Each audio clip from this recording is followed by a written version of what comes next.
But yeah, I mean, even before getting to Jacob's wife, I mean, I like to read a lot about people that I talk to, and was briefly familiar with a lot of some of your other stuff. So I'd like to touch on that as well.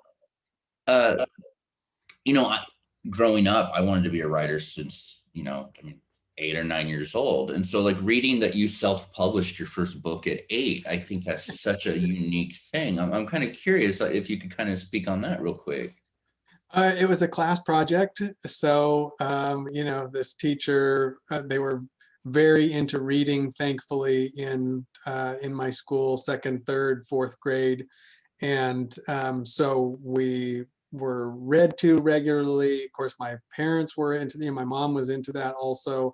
And so one of the teachers had this project for the whole class to do where we wrote the book and then we produced the book. I mean, like, literally made the pages, made the covers, and all that kind of stuff. So, I mean, it's a little bit of a joke, but just the idea of the fact that I went through that process and had to see how that goes together compared to, of course, this other stuff that we were checking out of the library or being read to at night before bedtime, those kinds of things. So, yeah, I mean, I think a lot of it started there for sure. Mm-hmm. Like again, reading about your kind of beginning with all this stuff. I mean, you tackled a lot of things that people would want to do later on in their lives so early on. I mean, you kind of became a professional journalist at an early age. It was very reminiscent of like Cameron Crowe's story. You know, like Yeah. being young and doing all of these things already, did it kind of inform not only your work ethic, but kind of the stuff that would lead to what you work on now? I think that's true in both, on both counts. It was something that because I wanted to do this, then there was a lot of motivation to just do as much as possible to make that happen. And so sometimes I kind of joke that I've gone at it backwards, that I was a professional journalist when I was 18, and did all those kinds of things. And then, I'm kind of I am having a little different phase of my career now. But anyway, so, but that certainly was a part of the motivation. I often say that when I read magazines, like, of course, I regularly read Fangoria and American Cinematographer and Cinefantastique, and there were always more questions that I wanted to ask. And, I just kind of got this idea of like, well, why don't I figure out how to do that? And that would then, that led me towards doing it kind of in an amateur fashion first, and then turning it into real freelance professional publications. I mean, the interesting thing is that back in those days, of course, no computers, no cell phones.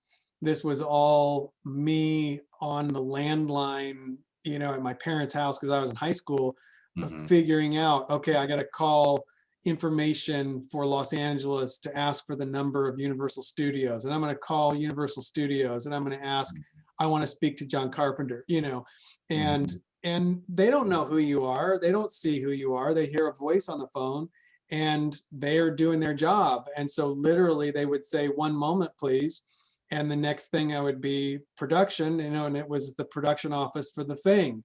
And I'm like, I want to talk to John Carpenter. And they're like, well, who are you? And eventually kind of get this idea, well, if I'm a journalist, then I can get in that way.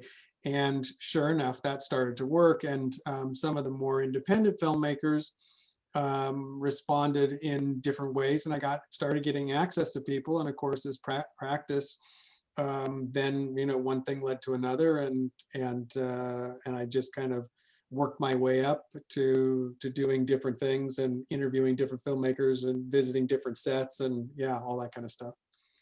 Did that kind of like DIY approach that you had early on kind of help do it in reverse, kind of like you said? I remember when I was starting out like a decade ago, everyone would be like, no, you have to wait for, publicists to offer this interview and stuff. And being so green and like completely not knowing like the kind of proper protocols, I would just try to find a way to cold call like Scott Spiegel or someone, you know? And like that Right. led to so Yeah. many better conversations that weren't like a 5-minute conversation to, you know, talk about somebody's 5 minutes in like a movie, you know? Uh, was that kind of a fun way to get into journalism, kind of like doing that kind of DIY approach? Well, yeah, I mean, I think, like I said, I mean, first of all, it was because I wanted to talk to these people, and it's kind of, and when I think about it now, and I think I wasn't even really thinking of the networking possibilities, Mhm. which I'm kind of sorry about now, um, because I could have probably formed some interesting relationships. I mean, in some cases, I did in a small way, but I really was just thinking about the fact that I had this, I wanted to do this. I wanted to talk to these people and visit these film sets, etc. Um, but a big part of it, I think, also came from sort of where, reading about John Carpenter and what he had done with Halloween in terms of not being in the studio system, getting this independent financing, Mhm. going out and making this movie. And it was very inspiring. I think, many of those filmmakers from that period, Carpenter and Romero, um, Toby Hooper, etc., were very inspiring from the standpoint of just going out and doing it. And so that was kind of where I think that idea of the DIY ethic came from. And then it started to pay off as I was, developing that freelance journalism phase of my career. And so, yeah, I mean, then, it always kind of, I mean, later it became this kind of thing, like when Carpenter was making, let's see, I think Escape from LA. And I was like, oh, I'd like to go see what's up with that. And so, I call up Electronic Musician. I have enough credits by this point to Mhm. call up Electronic Musician and say, hey, are you guys interested in the scoring process of Escape from LA? Sure, they say. So, I mean, I spent the money to go fly to LA to go hang out in the studio with Carpenter and Shirley Walker for the day. You get to watch them score the movie, get to talk to them, hang out. That was worth it. That was fun to me. And, of course. And so, and then get the article in. So it was all kind of an excuse like that. I want to see a movie early. Ghost of Mars came out, and I started calling the publicist. Okay, when can I get into a screening? So I got into the first screening for journalists, etc. So Mhm. it was something then that kind of just developed in that way. And I mean, it did have different, bigger expressions. Like when I did the stuff on Michael Mann, that was much more involved, obviously, and a lot a lot bigger in terms of kind of the approach and the projects and so forth. Mhm. You know, starting out kind of as a journalist, you know, like, you know, different magazines, film, music, that kind of stuff. Did that kind of help you, give you the confidence to tackle being an author, a novelist, kind of in the next phase of your career? Was that something you always wanted to do, or was it just kind of, I have so many things I want to do, you know, let's tackle this one, let's tackle that one? um, I mean, I thought of it as as part of what I wanted to do. And I knew I didn't want to be a journalist. Mhm. I wanted to be a storyteller. So I wanted to be a filmmaker. So I wanted to be a writer or Mhm. director, those kinds of things. And so being involved in the process, even tangentially in that way, but getting to visit the studios, the sets, seeing how all that stuff operated, getting to talk to those people firsthand and so forth was really about getting that information and having those experiences. And of course, I mean, getting the credits, the published credits, which, as I just said, led to other kinds of published credits and other opportunities and so forth. But it was always about then working my way towards doing it as a full-time thing. I mean, doing, writing or being a storyteller full-time. I mean, and frankly, I mean, the writing has always been the thing The directing, and I joke about this, is that like I made my first feature because I was trying to show other people what my screenplay could look like if it was a movie, you know. Mhm. So that was more the motivation than I really want to direct. I mean, directing is, and I'm interested in it at a certain level and under certain conditions, but I really do find the writing more, I think, creatively satisfying, and also because of kind of the pace of my creativity.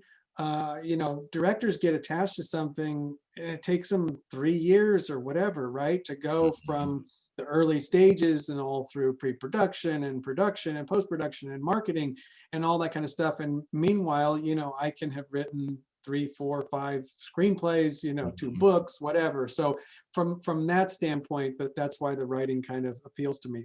I would certainly, I will continue to direct, I think, but again, I think it has to be under, you know, certain conditions. Mhm. I've been fortunate to have final cut on everything that I've ever done, you know, as a director. So that's something that's satisfying in a way that I want to ensure. Mhm.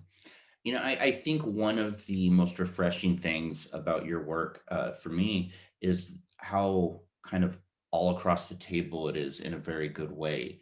You know, Mhm. it shows a genuine love for the craft. You know, writing a novel like The Special, and then writing a really good kind of, you know, book on Michael Mann's career.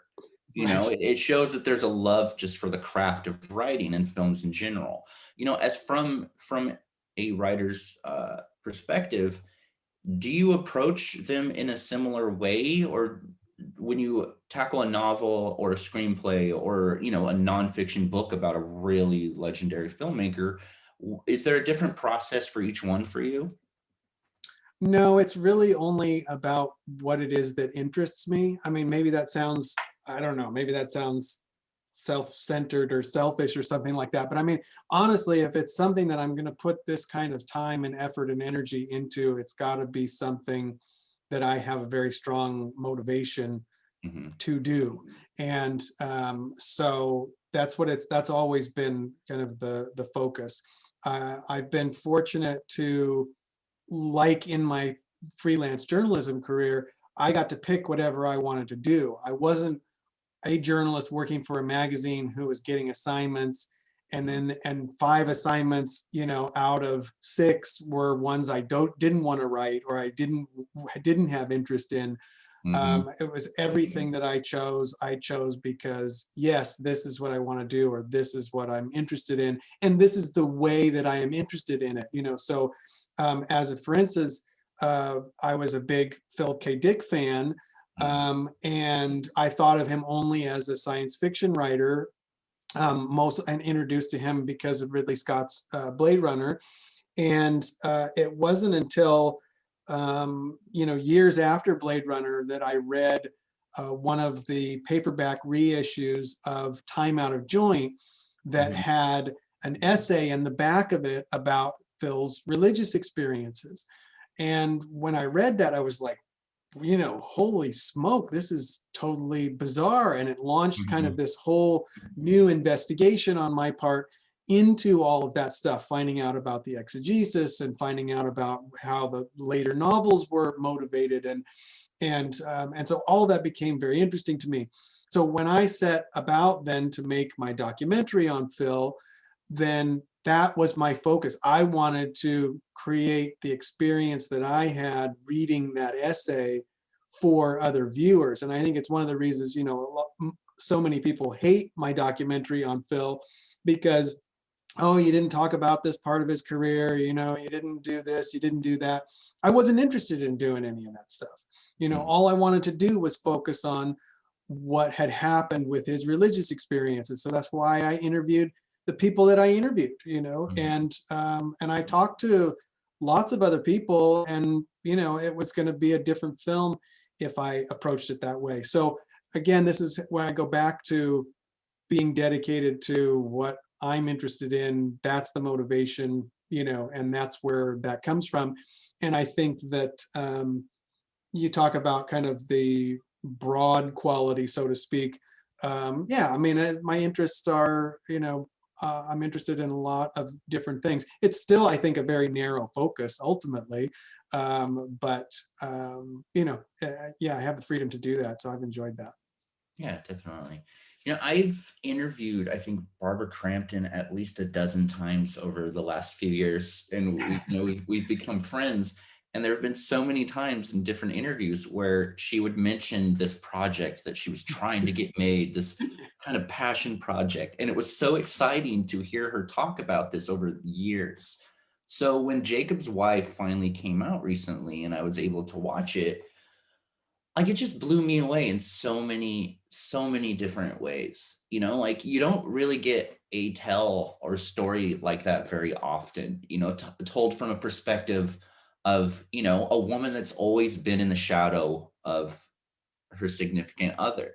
I mean, even the title, it's very much putting this character in a box and her trying to find herself and who she is while in a very genre heavy story. I'm curious about so much of this, about your work on it, because it's such an interesting story, and obviously one that Crampton and so many other people really just latched onto from the beginning. What inspired you to write the film? Well, the first inspiration came from when I was living back in Pennsylvania, and I was making. I kind of made a whole string of short films while I was back there, and again, this was part of kind of seeing what was happening at the time, where short films were getting people opportunities to develop features, maybe feature careers or maybe features out of those short films, etc. And so I thought, I should get more serious about doing that. And so again, DIY approach. I built a lot of my own equipment. I was teaching, my day job is teaching film in college. And at the time in Pennsylvania, I was teaching in the production program. So I had access to all of this equipment and to students who were, wanting to do this and so on. And so it was just sort of the good circumstances to embark on that kind of effort. And so I made a short film called Peekers, and that had this older couple in the movie. They were actors, they were really married, and they were terrific. I mean, the response to Peekers was great. I mean, it went all over the world. It opened for Mother of Tears at, dang it, what's the one in Portugal? Is that Fantasporto? Yeah, I can't remember. I think that was it. When Argento premiered Mother of Tears at Fantasporto, I think that's what it was. Peekers was the lead-in short. I won an award at Dead by Dawn in Scotland. And I mean, just the response was really great. And I loved this couple. And I loved the other actors that I was working with. I had this really, really good group of actors. And so then I started kind of writing things with these particular people in mind, right? What I knew what I had in terms of capability, in terms of cast. So I started trying to design things that would be played well by these players, so to speak. And so this older couple, it was like the response was so interesting because people were really responding to the idea of old people being scary. And in fact, even Rebecca McKendry, who teaches at USC now and is, got an interesting writing career going. And she was working at Blumhouse at the time. And she was one of the really enthusiastic people about that film, and put it on the Blumhouse website and was saying, more films need to explore this idea of old people being scary and so on. And so anyway, I mean, that was kind of after I knew that from the beginning. And so I started thinking, well, how can I use these people? And I thought, what if it was this older couple and the woman had been bitten by a vampire, and then I thought, the real irony would be if her husband was a priest. It was a way of kind of introducing that really traditional vampire mythology into the story by making the character be a priest, really made that part of the story work. And at the time, I think the Twilight movies were very popular, and vampires were always monster characters to me. And I really wanted to write a story where the vampire was the monster again. And I had this very, this concept of like the spider, like the rat, I'm really wanting to make the vampire as monstrous as possible.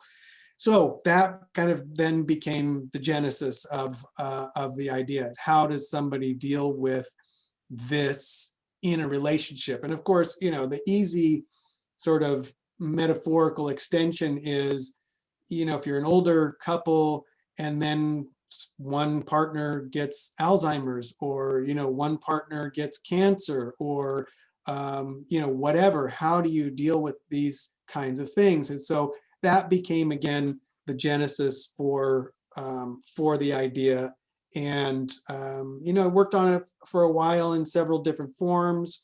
And I had a writing partner at the time, Rick Haudela, who has since passed away. But we kind of developed, some things a little bit, and it never really got completely finished until summer of 2015. And another screenplay of mine called Jimmy the Freak had won a prize had won top prize at a script writing competition. And I was like, oh, maybe I should really put some effort into this kind of angle. And I got out Jacob's Wife, and I thought, I could probably, let me try to, really write this.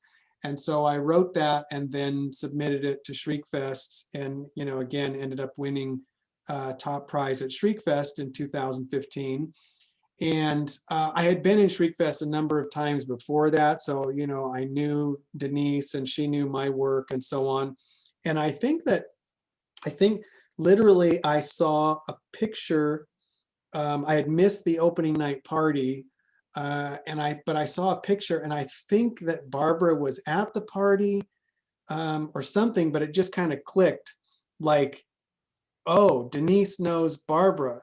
Barbara would be perfect for this part. And Denise, can you help me get this to Barbara? And Denise was like, yes, and wrote to Barbara, and Barbara read the script and called me up and said, I'm getting into producing. And I love this, so I want to, option it as a producer for me to star in.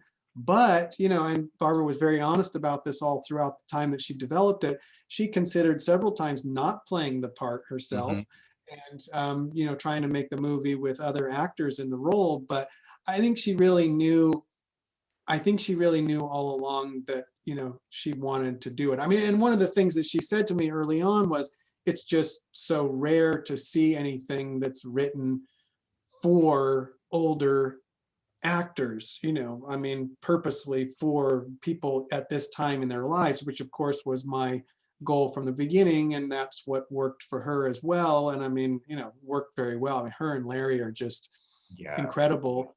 I mean, they're incredible talents, and so there's the material to match, and I think I'm really pleased with the way, of course, with the way that it worked out. I mean, it took a long time, but well worth the wait. Yeah. I mean, in talking with her in the past, like, she would always talk about like just how much she believed in the script. She loved the story. So I mean, yeah, she told me quite a few times, like, you know what, I don't even care if I'm in this movie. I just want to get this movie made. And it really speaks to kind of like how gung-ho the entire group was in trying to get this film made, and also speaks to the strength of your writing. The characters are so fleshed out in it. And I think Travis Stevens, he added a lot to it. And it's just, the reception's been pretty great. Like, how's it felt to have this kind of in the open and be kind of received pretty well? Well, I mean, of course, it's a great experience. And I do want to give credit to both Kathy Charles and to Travis. There were a number of other writers who worked on the script at different points, and Barbara as producer, of course, going through the development process. And I just kept saying to her, Barbara, this is your movie. I mean, I really want you to make it your movie. I wrote the script, yes, but you need to do what you need to do to make this into your thing. And of course, that's what she did. And I mean, it wouldn't be what it is without all of that. So yes, I mean, credit to everybody for the collaboration, of course, that produced the final product. And yeah, it is very satisfying then when you see that work out very well. And you of course want things to be well reviewed, well received, and so forth. Not everything is going to be. I've become increasingly more convinced that everything has an audience. It just kind of depends on the size of the audience and sort of finding the right audience. So that's what you want to do. And fortunately, this was a case where those things really lined up. I mean, Barbara has an incredible career, an incredible reputation, an incredible talent, and combining it with this particular kind of thing, I mean, that's why I think she knew that again from the beginning. It's why she was so dedicated to it for so long. Because I mean, many times she could have easily said, I'm done. We're not going to try to make this anymore. She had so many people tell her no. And many of the people telling her no were precisely for the reasons that we were talking about, why it is good, because it is about these older characters, and nobody's going to want to see that or whatever. And I'm glad to see that that's, been proven not true. So, and to see it do very well. Yeah, of course, that's really satisfying. Mark, I won't take up much more of your time. I just had one more question. And you spoke on kind of like early on writing this kind of the Twilight kind of era, kind of help pushing you into wanting monsters to be scary again, vampires to be scary again. Whether it's Twilight or, no offense to The Walking Dead and how huge that is, but even zombies have kind of become a soap opera at this point. Werewolves kind of suffered the same thing because of Twilight and that kind of stuff, and that has its audience, and that's great. But growing up, for me, I was a monster kid. Monsters were supposed to be scary and exciting and stuff, and zombies are way different than back in the day. I mean, you were in Day of the Dead yourself, right? I mean, you look at a film like the Romero's films, or some of the Italian horror films, and like monsters were scary. And that is one of the things I loved about Jacob's Wife, is you not only got to return to that, but in a take that was so different than even what you would see in other vampire films. It is very almost like rat-like at times. Do you think with films like Jacob's Wife or other ones that really put that kind of monster being scary focus again, do you think we'll eventually get to a point where monsters we're not kind of like desensitized on monsters again? Oh boy. I think the interesting thing of what has happened and what I think continues to happen right now is that I think we used to see things be more cyclical because there was less content. So, back in the days of the 50s or the 60s, back when Carpenter, Cronenberg, Romero, when they were working, there was a real limitation, right? I mean, I often tell my students now that when I went to film school, I had to learn all the chemical process. I mean, I literally had to go into the lab to develop my own film. I had to understand how you shoot film, what does exposure mean, and all of those kinds of things.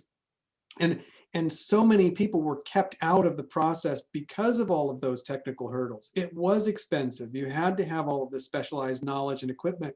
So many people would just not make films. When you can, just whip out your phone and start shooting and get to a global audience on YouTube, yeah, that's a very different sort of world. And we're in this place where we have all of this content. So rather than sort of seeing a cycle of something successful coming out, say like John Carpenter's Halloween, inspiring other filmmakers to imitate that, then it creates sort of, this Friday the 13th and the other kind of cycle that followed, until something else kind of came in. And I think even though we're seeing it a little bit, we're seeing this interesting sort of resurgence in vampire stuff now. We're seeing another werewolf resurgence right now. At the same time, there are literally thousands of other films out there. We are drowning in content. And I think that there's just everything across the board. I often use the example, again, when I say everything has an audience, there's a whole subgenre in writing or in publishing these books that are Bigfoot romance novels. Have you seen these? Do you know what I'm talking about? Okay, so this is niche publishing, right? These are stories of women who are kidnapped by Bigfoot and have sexual relationships with them and like it. And it's like, okay, there's no way that something like that exists except because of, I think, the democratization of the whole process. The idea that I could write something and put it on Amazon and sell it to people, even if it's only 5 people, the fact that that's possible, I think, has created this huge wash of everything all at once. So I think that's what we're really seeing now, is we're going to see, yes, there are going to be things where monsters are really scary, but yes, we're going to see these things where, they're not scary, or they're objects of romantic interest. Yeah, right. Or this kind of stuff. So I think we are really in a kind of everything all the time phase of our culture. And I don't see that ever, I don't know, I don't see that ever going back, yeah, I just see it getting even more more and more. I can't even keep up with the stuff that's coming out. It's very challenging. It's very challenging from this side of things as well, to think about how do you separate yourself from this. Watching the difference between, The Special, the movie that I wrote that came out in October of last year, and Jacob's Wife coming out, and the difference between the level of attention each of those things received, and because of who Barbara is, and because of all of that stuff behind that film, and having to compete at that level. And you're still talking about this other level of getting a distributor, playing in film festivals, and getting into all the proper channels and everything. It's just that there's so much stuff, it becomes difficult to separate yourself from all of that. Luckily for us, The Special has been separating itself. It's still, people are responding to it. It is unique in that way, and that's another good thing, but it's something you really have to think about as a creator, I think. Oh, totally. Awesome, Mark. Well, I won't take up any more of your time. I definitely appreciate you talking today, and Yeah, thank you for being so accommodating. Of course. Thanks very much. Awesome. Well, have a good one, Mark. All right, you too. See ya.